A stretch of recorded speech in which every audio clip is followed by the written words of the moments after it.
Urundi rwaruka rwaje kurondera uko rushobora kwisununura muri ibi bihugu vyo muri Afrika yo hepfo. Iyi ni impanuro nagomba guha urwaruka n'abandi bantu bose bashobora kumva ururimi ndiko ndavuga, aho uherereye mu gihugu ico arico cose. Iyi mpanuro ndayikuye ku Murundi afunzwe yagirizwa kurya amadeni, gufata kwexkroka abantu hanyuma akifuza guhunga, agafatwa nyuma akisanga ari mu gasho.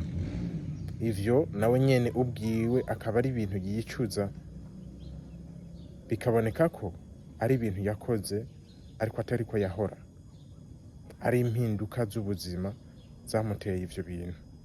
Kuko yahoze aba muri Mozambique, akabana neza n'abantu, agakorana neza n'abantu, araronka amafaranga, arataha mu gihugu, yubaka umuryango, aragira ivyo akora mu gihugu, ariko biranka kubera ko hariho ibitutu abantu bagiye hanze y'igihugu bagarutse mu Burundi bumva yuko basumba abandi, bumva yuko bakeneye bo bavuye hanze bafise amafaranga bakayanayasesagura, bagakora n'amabusiness atizewe, atateguwe neza, kumva yuko bagomba kwerekana yuko bazanye amafaranga. Ivyo rero vyamuviriyemwo gusubira hasi bivanye no gukora amamanza, bivanye no kubaka business, bituma aja ku rugero ruri hasi. Ivyo rero aza kwisanga atayandi mahitamwo afise atari gusubira gusohoka igihugu. Ashitse aho yahora yafashijwe na babandi yafashije. Nico gituma ari vyiza gukora neza, kuko uno munsi nimba uri kurafasha, ejo urashobora kuba uri kurafashwa. Ni vyiza rero yuko umuntu ahari hose yokwiga gukora iciza, kuko ukora iciza canke gukora ikibi agisanga imbere. Rero abo bamufashije we yararemerewe n'ubuzima, kubera ko abajene baza ino benshi baba ata miryango bafise, baba batarubaka. Ni ukuvuga rero amafaranga baronka biroroha ukuntu bayabika, biroroha ukuntu bayafata neza, bikabagirira akamaro, bakayabona ko ariko aragwira. Ariko iyo umaze kuronka abayarya, iyo umaze kuronka vyinshi bikuraba, utegerezwa gukora. Ayo wahora winjiza yategerezwa kuba yisununura, yategerezwa kwigira hejuru, kuko bitagenze uko uza kwisanga ya mahera winjiza kare ukiri umwe ari yabaye make. Ibyo rero nivyo vyabaye kuri uwo Murundi amaze kugaruka, yumva yuko amahera ariko araronka ari make, atangura kuza ararya amadeni abantu. Abonye bimukomeranye acahitamwo kwifuza guhunga. Anaho yafashwe aja mu gipolisi, bamukorera dossier, ubu ari mu gasho kandi aricuza.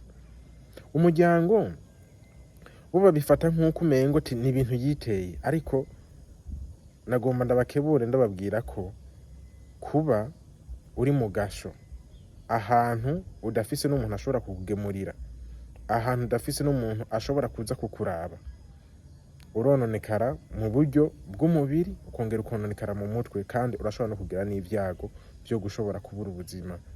Kubera ko ubusho bwino bwo mu bihugu vyinshi usanga bafashwe nabi, aho usanga barya rimwe kandi bakarya nabi. Rero ku bantu bafise imiryango hafi, bo barabazanira ivyo bafungura, ubuzima bukabandanya hiyo mu gasho bari. Ariko ku muntu adafise umuntu ashobora kumugarukako, nukuri ubuzima buba bugoye cane gose, kandi ashobora no kugira n'ivyago vyo kugira ibibazo akanabura n'ubuzima. Rero ku miryango, ku bamuzi, ni vyiza yuko bogira ico bakoze.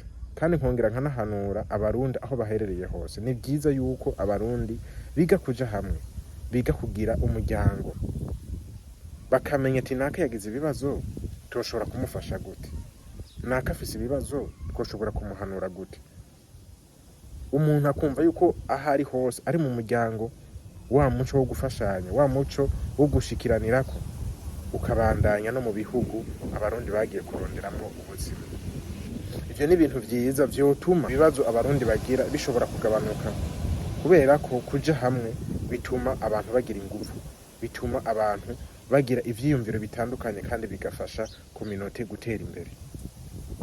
Rero ku bantu baba babona uwuriko aragira ibibazo kandi nabo agasaba ubufasha, ni vyiza yuko bofasha kugira ngo umuntu ntabacike, umuntu ntabavemwo bivuye ku gusamara, naho umuntu aba yakoze amahano, naho umuntu aba yakoze ivyaha, ariko kwa kundi bavuga ngo gito gitabwa iwabo. Amakominote, abarundi baba babaye hamwe bakabona uwabo agize ibibazo, bategeza kwiga ukuntu bashobora kumukura muri ivyo bibazo, swati bavuganye n'umuryango, swati hagati ubwabo bakiga ukuntu bashobora kugirana. Ariko kandi nkongera nkahanura urwaruka rubona ibintu vyabaye nabi. Imiryango iraremera abantu bari hanze y'igihugu, aho usanga umuryango wose uciye wose yuva ukagera uciye wumva yuko ari wewe buraro n'uburamuko, ari utegereza kubabeshaho, ari utegereza kubafasha kira kintu cyose bakeneye. Ivyo rero bishira mu kaga ubuzima bw'abarundi bagiye kurondera ubuzima hanze y'igihugu, kandi baronka nabo nyene duke duke. Ivyo rero nivyo nohanura urwaruka rwinshi, kutumva abantu basaba imisi yose ari ugusaba, kubera ko nka kwa kundi bavuga ngo iyo ugomba guhagurutsa umuntu mwese mwicaye, nuko ubanza ugahaguruka hanyuma nawe ukabona kumuhagurutsa. Mwese mwicaye ntawe ushobora guhagurutsa uwundi. None ni gute wobona uri mu vyago, ni gute wobona uri mu bibazo, ni gute wobona uri mu kunguka amafaranga make kandi nawe ufise umuryango, ukumva yuko wotangura gufasha abandi nawe ukiyibagira, bikaguta mu kaga, bigatuma ukora ivyo utokora. Ivyo rero ni ibintu urwaruka, abantu bagiye mu bihugu kurondera, nabo botegeza kumenya, bakumvisha nabo bantu bakamenya yuko ubuzima bwo muri ibi bihugu nivyo bitandukanye, nayo ubuzima birasa, ni nka bumwe, bose bafise ibibazo nk'ivyo dufise ngaha mu Burundi: ukubura akazi kw'abajene, ibihugu bikenye, kubura amabarabara, kubura amavuriro, abanyeshure mu nyigisho bahabwa zikenye.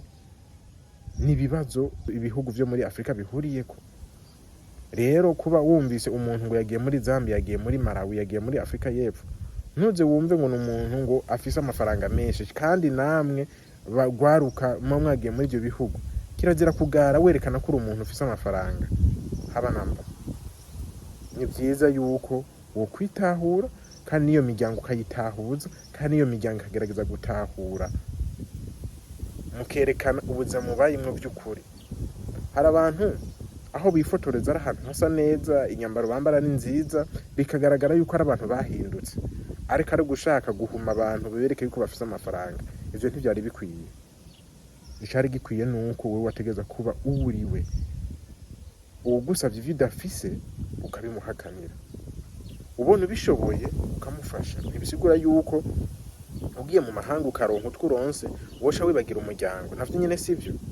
Ariko ntibisigura yuko wokwiyibagira, ukibagira n'ubuzima muri kurabamwe, ukumva yuko wotegeza kunezereza umuryango. Oya, haba namba. Ndabashimiye cyane, ariko kandi ndabipfuriza imyitwarire myiza, kuroranirwa mu vyo muriko murakora, no kuja hamwe, ari navyo vyotuma abarundi aho bagiye hose bubahwa kandi bagira ijambo. Murakoze.